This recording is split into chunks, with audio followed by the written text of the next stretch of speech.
Welcome back to Around the Table with Stacy Smith. As we're talking about the economy and investing, we're highlighting a lot today on interest rates and bonds and that sort of thing. And as interest rates rise, so do mortgage rates. In fact, the average 30-year mortgage hit 7.09% last week, and that's the highest rate in more than 20 years. Historically, the average mortgage rate is around 7.74%.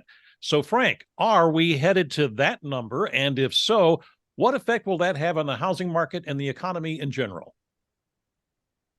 Well, as we were talking about earlier, the housing market is a function of supply and demand. And right now, the demand exceeds the supply.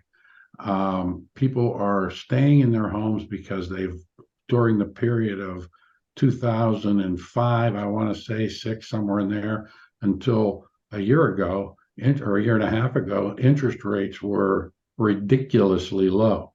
Money was being given away for nothing, and people locked in interest rates in the 2.5%, 3% range, even 3.5%.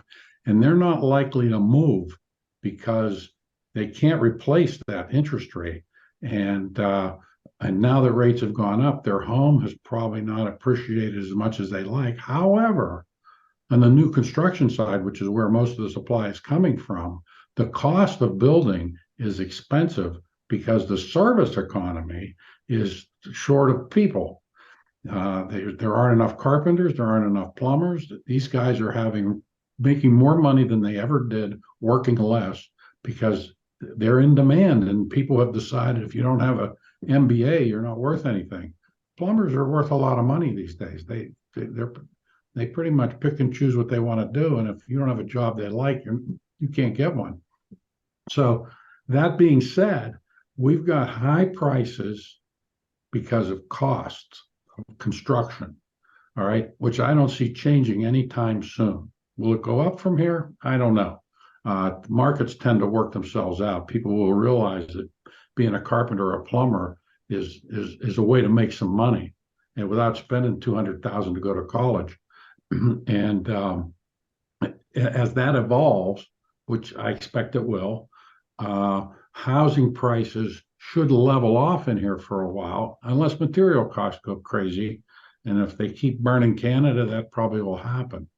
Anyway, there's all these side things that are playing into it. And I think that the interest rate side is probably the least important part of the equation at this point in time.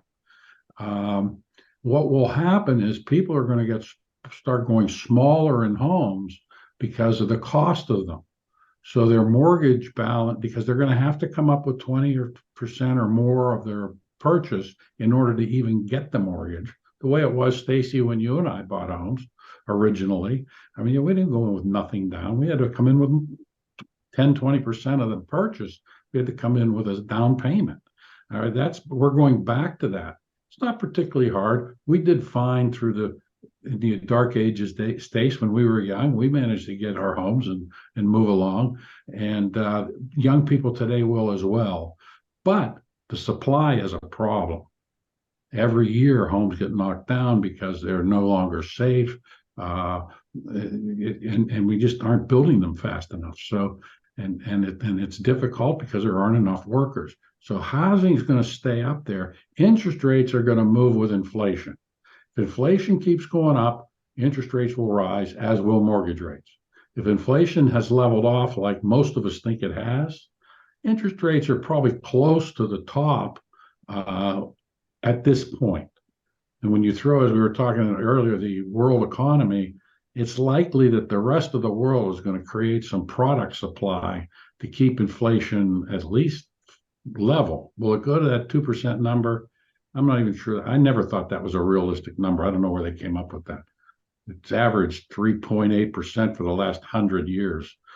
I mean, we're practically there now, depending on which number you look at. All right. Carrie, what are your thoughts? So I see it.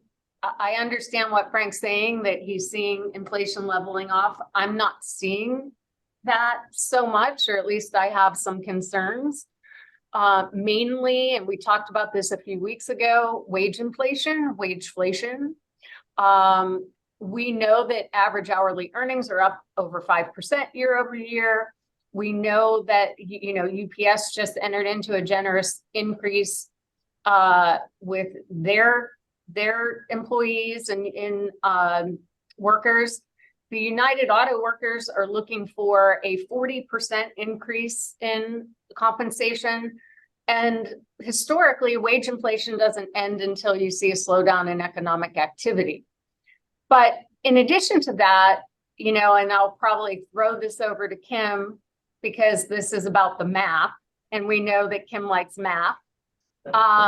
We have to look at how it's calculated. In the year-over-year numbers, when you look at the denominator of, where inflation was 1 year ago, with a numerator of inflation that, maybe hasn't leveled off, we might just inherently be seeing higher inflation numbers going into the fall.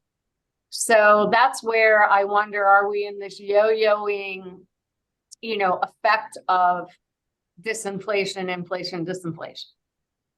So those are just some of the concerns that we're watching. We are almost out of time. Kim, can you say something quickly as to what Carrie had to say? Not really, but I'll just say math modeling is hard. And the way they try to calculate realistically what inflation is from a basket of goods, it's a little false because the goods change in quality and there's so many moving parts that we just have to accept the numbers as good enough. And that's all I'll have to say about that. Maybe we'll have a whole, let's talk about economic numbers, a whole segment on that, but not today. All right. And Michael. I think Frank was right in many of those cases. I do disagree. And I think interest rates matter a lot right now and will continue to matter because that's a huge issue with the supply constraint because people don't want to give up their 3% mortgage to go into a 7.5% mortgage. But you got to keep in mind from the supply standpoint, we had a decade starting in 2007 where home builders essentially stopped building new homes. And that's really the reason why we have a supply issue now. And it's not as if you can flip on a switch and quickly ramp up supply. It just takes years and years to fix. So I think we're in a situation where there's not going to be a lot of homes on the market, which is going to keep prices elevated, but it's also going to, unfortunately, keep a lot of people out from maybe buying their first home, just given how much new home prices have increased on that lower end of the spectrum between $250,000 to $600,000 of that initial home price.